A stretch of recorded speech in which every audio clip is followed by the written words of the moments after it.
dengan tidak profesional, itu juga melanggar HAM. Menteri HAM Natalius Pigai menanggapi kritikan Tio, dia mengatakan barang siapa kira-kira ya yang mengkritik atau menentang kebijakan pemerintah seperti MBG, Koperasi Merah Putih, maka itu adalah melanggar HAM.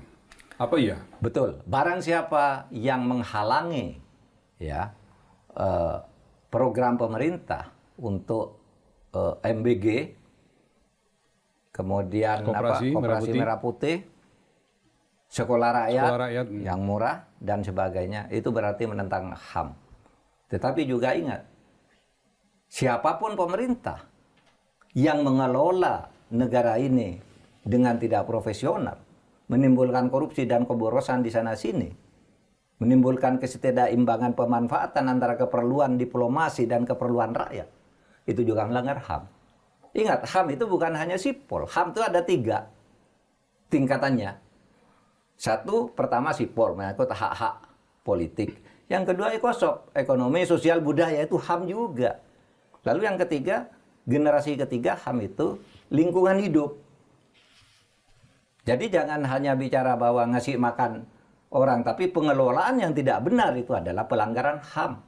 Pelanggaran ya, pengelolaan yang sewenang-wenang, jelas-jelas melanggar kewajaran, itu juga pelanggaran HAM. Itu juga pelanggaran HAM.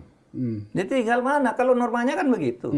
Siapa yang menghalangi MBG ini melanggar HAM. Tapi siapa yang melola secara sewenang-wenang dan korupsi juga melanggar HAM. Menghalangi MBG itu melanggar HAM, tetapi mengkritik MBG kan mestinya tidak. No? Mestinya tidak. Kalau itu bagian dari kebebasan menyampaikan pandangan, pendapat. Itu HAM juga. Tapi juga sewenang-wenang terhadap pengelolaan MBG kan melanggar HAM. Hak ekonomi rakyat kan. Iya, kalau dibiarkan korupsi kan hak ekonomi, ekosop. Ekosop. Ada ekonomi sosial budaya. Dalam pendidikan melanggar sosial juga.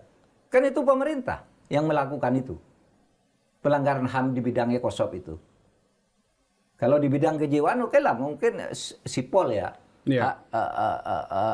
Sipil, hak sipil dan hak politik. Tapi ingat ada ekosop. Persis. Jadi ya harus seimbang. Ini negara ini milik bersama. Kita harus mensyukurilah kemajuan-kemajuan yang dimiliki, dan kita harus mencintai negara ini dengan sepenuh hati, tanpa kenal lelah apapun yang dialami. Kita tetap cinta kepada Indonesia ini, karena Indonesia itulah memberi kepada kita atas berkat rahmat Allah yang Maha Kuasa, memberi kenikmatan yang begitu besar kepada kita. Sedikit lagi Pak, saya mau nanya tentang, mungkin katanya dengan kualitas demokrasi, saya minta refleksi Pak Mahfud. Kan makin ke sini orang makin serius membahas soal kebebasan berbicara dan keberanian mengungkapkan pandangan, seperti Pak Mahfud tadi mengatakan, udah pada takut. Karena kejadiannya itu tadi, jurnalis bersuara kemudian dikirimin paket bangkai babi, aktivis diteror dikirimin bom molotov, aktivis seperti Tio diteror juga sampai ke orang tuanya dan segala macam diteror. Orang jadi mengatakan ada pembungkaman ya dengan cara seperti ini. Apa yang terjadi Pak dengan kondisi kehidupan demokrasi kita kalau melihat sampai ke sini yang seperti contoh-contoh tadi, Pak Mahfud, pandangan seperti apa? Iya, sebenarnya itu kan kesenang-wenangan ya terselubung.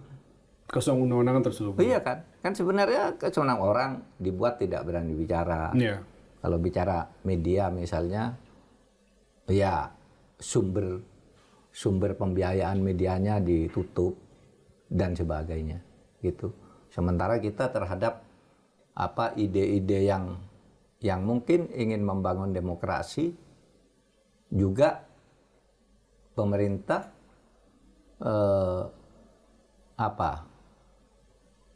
toleran lah ya, permisif terhadap hal-hal yang melanggar demokrasi. Itu taruhlah yang terakhir itu media lokal dengan platform Pak. Iya, betul.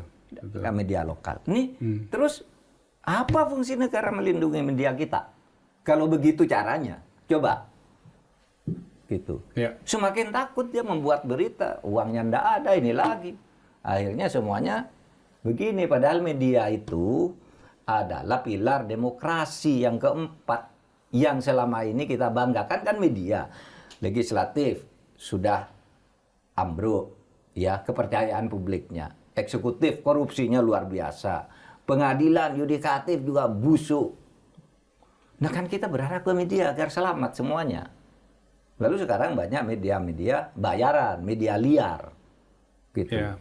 Kan itu berbahaya bagi negara. Pada akhirnya kita ini dikendalikan oleh isu-isu liar yang kemudian diresmikan sebagai isu resmi.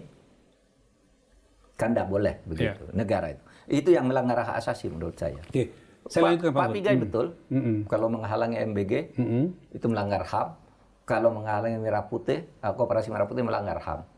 Itu betul, 100% betul. Tetapi juga kalau pemerintah sewenang-wenang dalam pengelolaan Merah Putih dan ini tidak wajar, ada korupsinya. Kalau kita tidak dilarang membongkar itu melanggar HAM. Itu juga melanggar HAM, sikap pemerintah. Melanggar ECOSOC.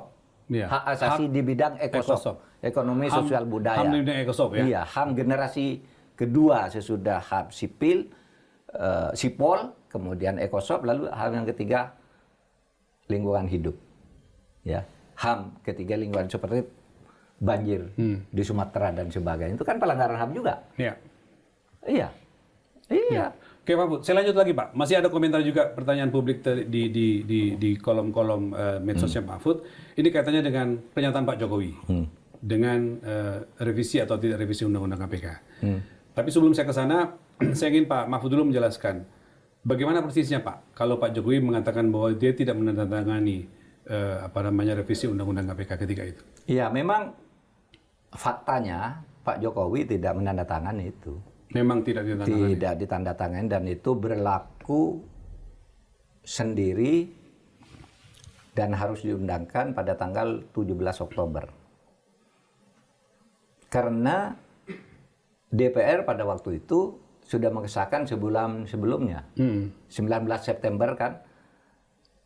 19 September paling lama seminggu sesudah pengesahan DPR dan pemerintah itu dikirim ke pemerintah dan pemerintah harus menandatangani dan mengundangkan paling lama 30 hari.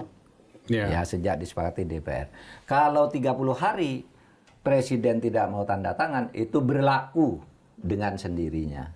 Ini saya dari sisi HAM ya, sisi HAM.